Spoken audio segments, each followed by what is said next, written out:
ল পানী।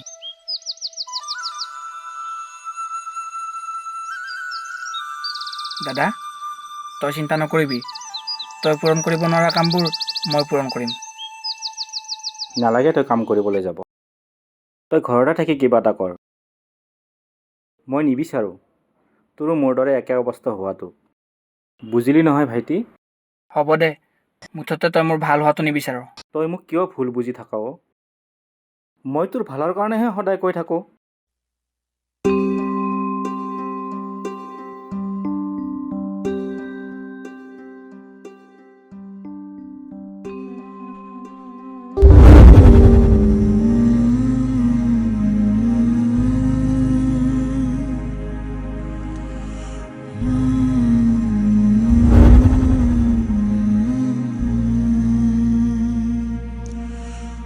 মৃণাল, বৰষা, কি কৰিছা?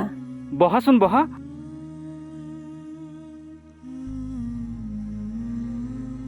কিনো কৰিম, সময়বোৰ পাৰ কৰিবলৈ চেষ্টা কৰি আছোঁ। পিছে তোমাৰ খবৰ কোৱাচোন? খবৰ আছোঁ দিয়া ভালে। তোমাক বহুদিনৰ মূৰত দেখিলোঁ আজি। মোৰ এনেকুৱা অৱস্থা হোৱাৰ পিছত তোমাৰ খবৰ নোহোৱা হ'ল দেখোন। তোমাৰ এবাৰো মোক চাবলৈ মন যোৱা নাইনে? নে মোৰ এনেকুৱা অৱস্থা দেখি তুমি মোৰ জীৱনৰ পৰা আঁতৰি যাব বিচাৰিছা? ভাবিছা চাগে মই তোমাৰ কাৰণে এটা বোজা হৈ যাম।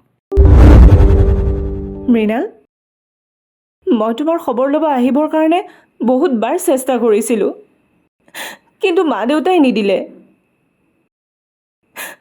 আৰু এটা কথা শুনা মৃণাল, আমাৰ সম্পৰ্কটো ইয়াতেই শেষ কৰিব লাগিব। মই আৰু নোৱাৰা হৈছোঁ। কিমান আৰু সদায় সদায় একেবোৰ গালিকে শুনিম। তুমি নিজৰ যত্ন ল'বা মৃণাল।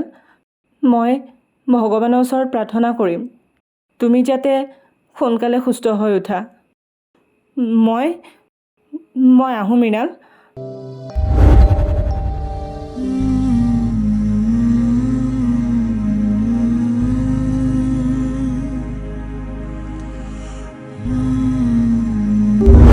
বাদ দেচোন এইবোৰ, সেইবোৰ চিন্তা কৰি মনটো বেয়া কৰি নাথাকিবি। পিছে কল্যাণ ক'ত গ'ল? সি অলপ আগতে বিকাশৰ লগত ওলাই গ'ল। পিছে আমাৰ সেই মুখা পিন্ধা ভদ্ৰলোকৰ কি খবৰ? তোৰ এনেকুৱা অৱস্থা হোৱাৰ পৰা ময়ো সিহঁতৰ লগ এৰি দিলোঁ। ঠিকেই কৰিছ। মই ভবাই নাছিলোঁ সি ইমান ডাঙৰ বিশ্বাসঘাতকতা কৰিব বুলি। হ'ব দেচোন, সেইবোৰ ভাবি থাকিব নালাগে। সকলোবোৰ ঠিক হৈ যাব। আৰুনো কি ঠিক হ'ব? বিচনাখন আৰু হুইল চেয়াৰে মোৰ জীৱন হৈ পৰিছে। হে বাদ দে এইবোৰ। হ'ব দে, এতিয়া মই গৈ থাকোঁ, অকণমান কাম আছে। যা, মাজে মাজে আহি থাকিবি। ঠিক আছে, তই কিন্তু মন বেয়া কৰি নাথাকিবি দেই।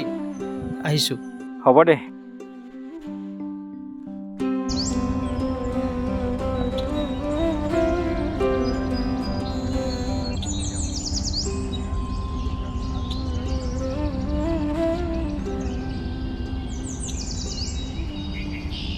কল্যাণ, ইমানকৈনো কি ভাবি আছ? নাই কিনো ভাবিম, এনেকৈনো আৰু কিমান দিন থাকিম। কিবা এটা কৰিব লাগিব। দাদাৰ নিচিনা মোৰো দেহৰ হকে কিবা এটা কৰিব মন যায়।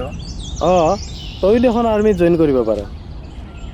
ময়ো কথাটো নভবা নহয়, কিন্তু দাদাই যে মোক একোৱে কৰিব নিদিয়ে। দাদাই জানো মানি ল'ব?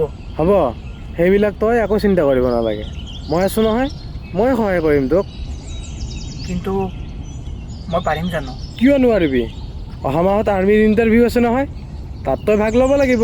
আৰু অহা কালিৰ পৰাই তোৰ প্ৰেক্টিছ আৰম্ভ।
ঐ বঢ়িয়া, ৰেডি নে?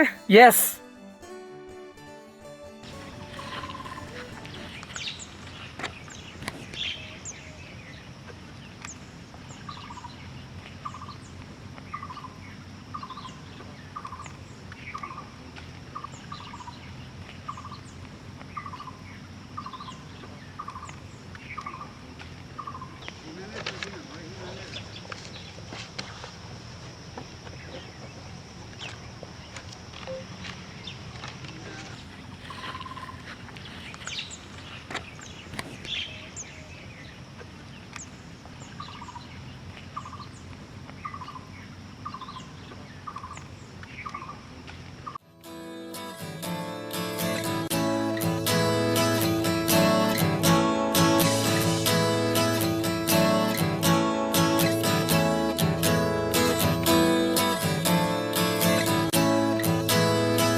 কল্যাণ, এয়া চা তোৰ কাৰণে কি আনিছো।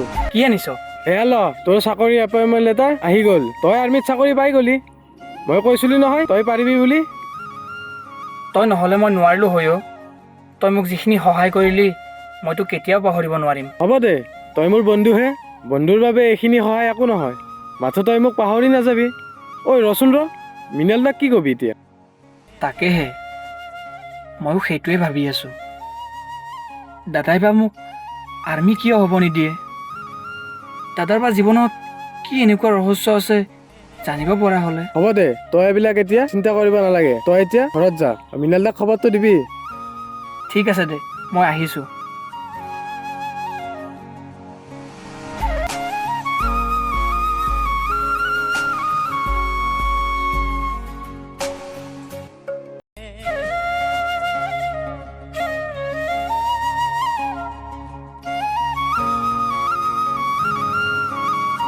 দাদা, তই এতিয়া চিন্তা নকৰিবি। মই দেশৰ হকে যুঁজিবলৈ সুযোগ পাই গ'লোঁ। কি কি কৈছ তই এইবোৰ? অঁ দাদা, তই ঠিকেই শুনিছ। মই আৰ্মিত চাকৰি পাই গ'লোঁ। অঁ, বুজিছোঁ ভাইটি। তই চাকৰি পাইছ, ভাল কথা। কিন্তু এটা কথা জানি থবি ভাইটি, আজিৰ দিনত মানুহক সহায় কৰি কোনো লাভ নাই। সকলো স্বাৰ্থৰ বাবেহে আমাৰ ওচৰ চাপে। যেতিয়া স্বাৰ্থ পূৰণ হয় তেতিয়া আমাৰ ফালে কোনো ঘূৰিয়ে নাচায়। দাদা, মই বুজিছোঁ।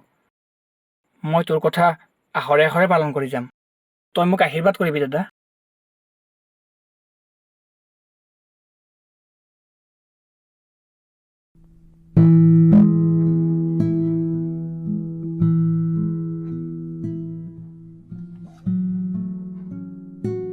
নাই অ', দাদাই কোনো পধ্যেই নিবিচাৰে মই আৰ্মিত চাকৰি পোৱাটো। কিন্তু কিন্তু কিয়? মৃণাল দাটো নিজেও আৰ্মিত চাকৰি কৰিছিল।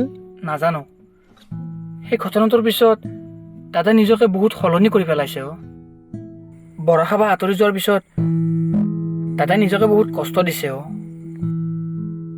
তাৰ মনৰ মাজত কি ধুমুহা বলি আছে কোনেও গম নাপায়। এজন মানুহ আছে যিয়ে মৃণাল দাৰ কথা সকলো গম পায়। কোন? বকুলগুৰি গাঁৱৰ মৃদুল দা। অঁ, দাদাই মৃদুলাক বহুত বিশ্বাস কৰে।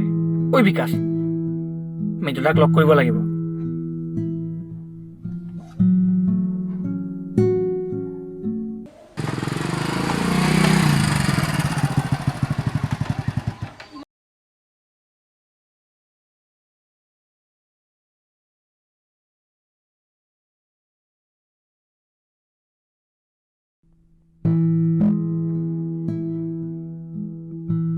মৃদুল দা, কল্যাণ, আহাচোন আহা, বহা।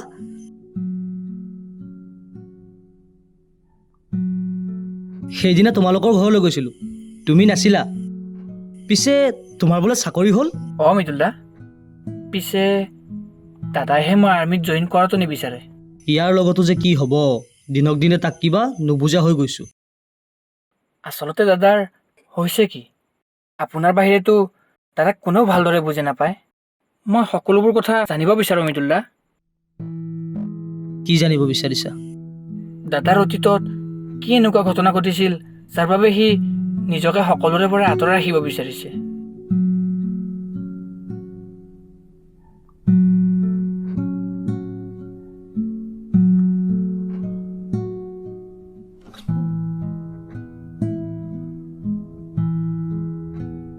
শুনা,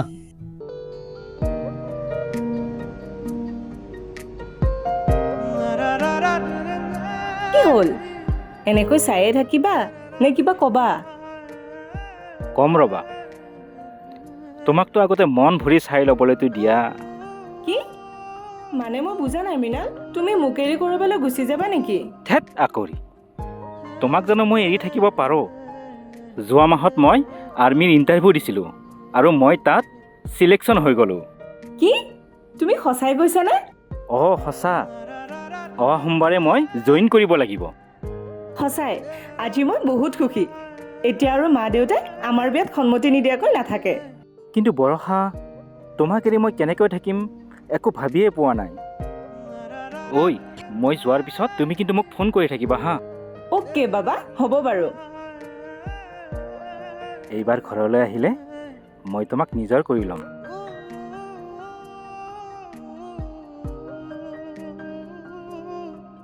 এনেকৈ আৰু কিমান দিন থাকিম? আৰু শুনা, মই যোৱাৰ পিছত তুমি ভাইটিৰ খবৰ লৈ থাকিবা। মই গুচি যোৱাৰ পিছত ভাইটি বৰ অকলশৰীয়া হৈ পৰিব জানা। আৰু মোৰ বাহিৰে তাৰ আছেনো কোন? আৰু মোৰ মৰমৰ গাঁওখনৰ খা খবৰবোৰ তুমি জনাই থাকিবা, কাৰণ দেউতাৰ আধৰুৱা সপোনবোৰ ময়েতো পূৰণ কৰিব লাগিব। হ'ব দিয়া, তুমি চিন্তা নকৰিবা।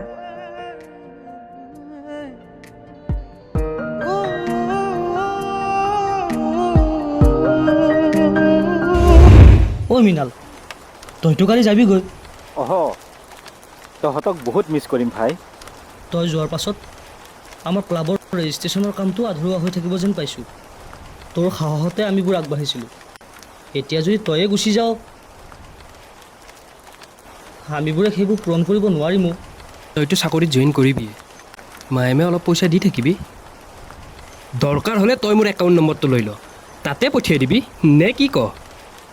হ'ব দে, তহঁতে চিন্তা নকৰিবি। যেতিয়া দৰকাৰ হয় মোক কেৱল অলপ আগতীয়াকৈ জনাবি। মোৰোতো সপোন আছে আমাৰ ক্লাব ঘৰটোৰ কাম সম্পূৰ্ণ কৰাৰ। হ'ব দে, তই সেইবোৰ চিন্তা কৰি থাকিব নালাগে। তোৰ ওপৰত আমাৰ দুয়োৰে সম্পূৰ্ণ বিশ্বাস আছে। কেৱল তই ভালকৈ থাকিবি। ঠিক আছে, মইতো মাজে মাজে আহি থাকিমেই। ঐ, এতিয়া ব'ল। ব'ল, ঐ ব'ল।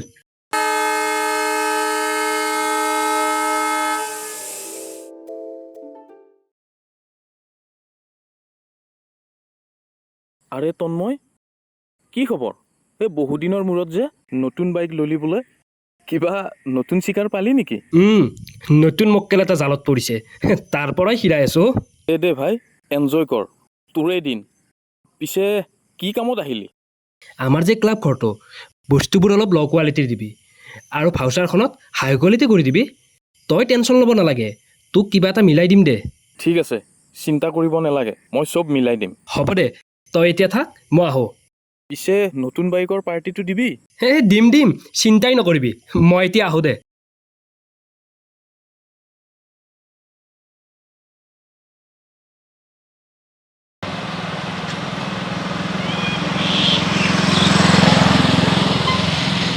তন্ময়, তই দেখোন নতুন গাড়ী ল'লি। ক'ৰবাত লটাৰী লাগিল নেকি? ভাই, লটাৰীতকৈ ডাঙৰ বস্তু লাগি গ'ল মোৰ কপালত। কষ্ট কৰিছে কোনোবাই, এনজয় কৰি আছোঁ মই। কিনো কৈ আছ এইবোৰ, ভালকৈ বুজাই কচোন। গাঁৱত এটা লাইব্ৰেৰী বনাম বুলি মৃণালৰ পৰা 5 লাখমান টকা আনিলোঁ। তাৰ টকাৰে গাড়ীখন ল'লোঁ। তোকো লাগিব নেকি ক? ধত, পাগল হৈছ নেকি? নাই, সেইবোৰ কৰি মই পাপৰ ভাগি হ'ব নোৱাৰোঁ। তোৰ অলপো বেয়া নালাগিল? সি আমাক ইমান বিশ্বাস কৰিছিল আৰু তই তাক মিছা কথা কৈ পইচা আনি গাড়ী কিনিছ। তই ইমান নিষ্ঠুৰ কেনেকৈ হ'ব পাৰিলি? ছি, তোৰ ওপৰত মোৰ ঘৃণা উপজিছে। তোক মোৰ বন্ধু বুলি ক'বলৈ লাজ লাগিছে। সেইবোৰ সকলো কথা মই তাৰ আগত কৈ দিম। ঐ, এইখিনি কথা যদি তোৰ মুখৰ বাহিৰে বেলেগৰ মুখত শুনো, চাই ল'ম তোক।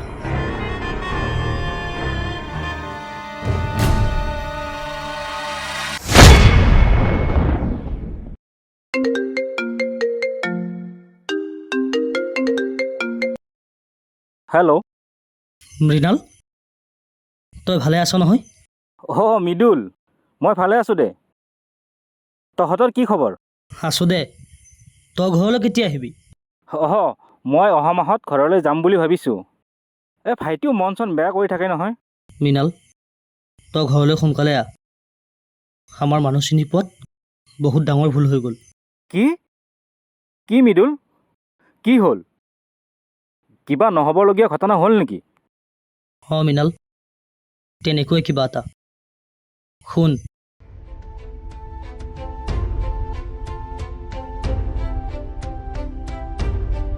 সি আমাৰ লগত ইমান ডাঙৰ বিশ্বাসঘাতকতা কেনেকৈ কৰিব পাৰিলে? ঠিক আছে, মই গৈ আছোঁ। মই গৈ কিবা এটা কৰি আছোঁ। এতিয়া ৰাখিছোঁ।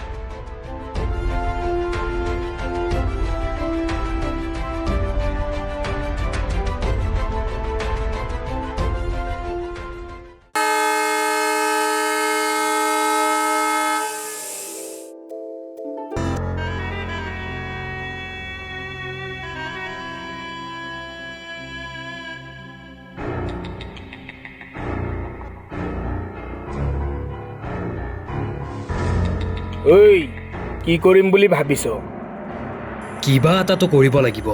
সি যদি আহি পায় কিন্তু তোৰ ভাণ্ডা ফুটি যাব। আবে, সি গাঁও পোৱাৰ আগতে তাক ইয়াৰ পৰা খালাচ কৰিব লাগিব। সি তন্মক চিনি পোৱা নাই। সি গাখীৰ খুৱাই সাপ পুহিছে।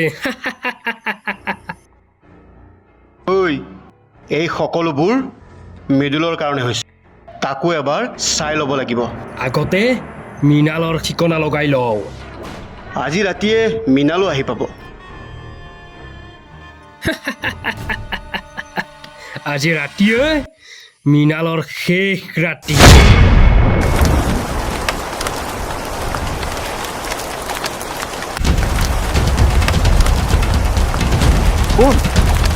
কোন আপোনালোক? কিয় এনেকুৱাখন কৰিছা? দাদাগিৰি কৰিবলৈ আহিছ হা? হেই, এই চালা যা।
ভাইটি তই আহিলি।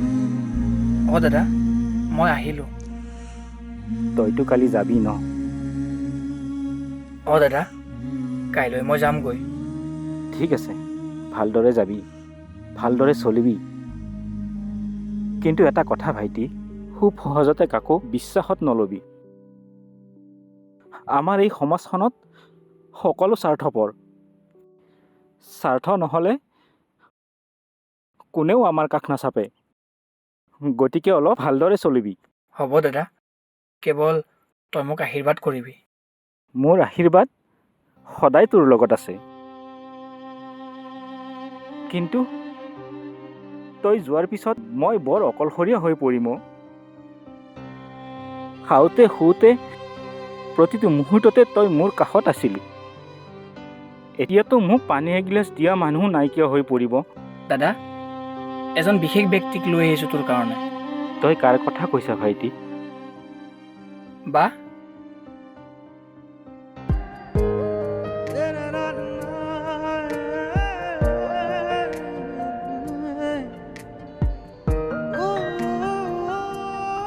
বৰহা তুমি?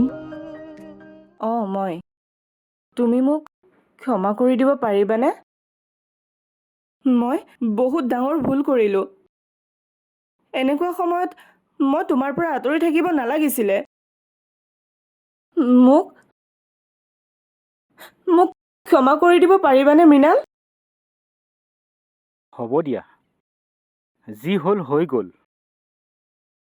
এতিয়া আৰু দুখ কৰি থাকিব নালাগে। সেয়া চাগে মোৰ ভাগ্যৰ লিখন আছিল।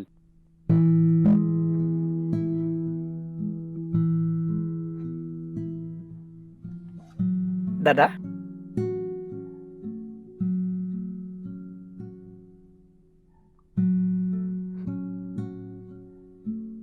এনেকৈয়ে ফুলবোৰ আঁতৰি আকৌ মৃণাল আৰু বৰষাৰ প্ৰেম প্ৰাণ পাই উঠিল। প্ৰেম মানে ত্যাগ নহয়, প্ৰেমে হাৰ নামানে। মুখাৰ আঁৰৰ মুখাৰ উপদ্ৰৱত অশান্ত পৃথিৱী, তাৰ মাজত মুখা পিন্ধা ভদ্ৰলোকৰ অবাস্তৱ নেদেখা ঘৃণনীয় হাঁহি। সাৱধান হওক, জাগি চলক, মুখাৰ আঁৰৰ মুখ চিনিবলৈ শিকক।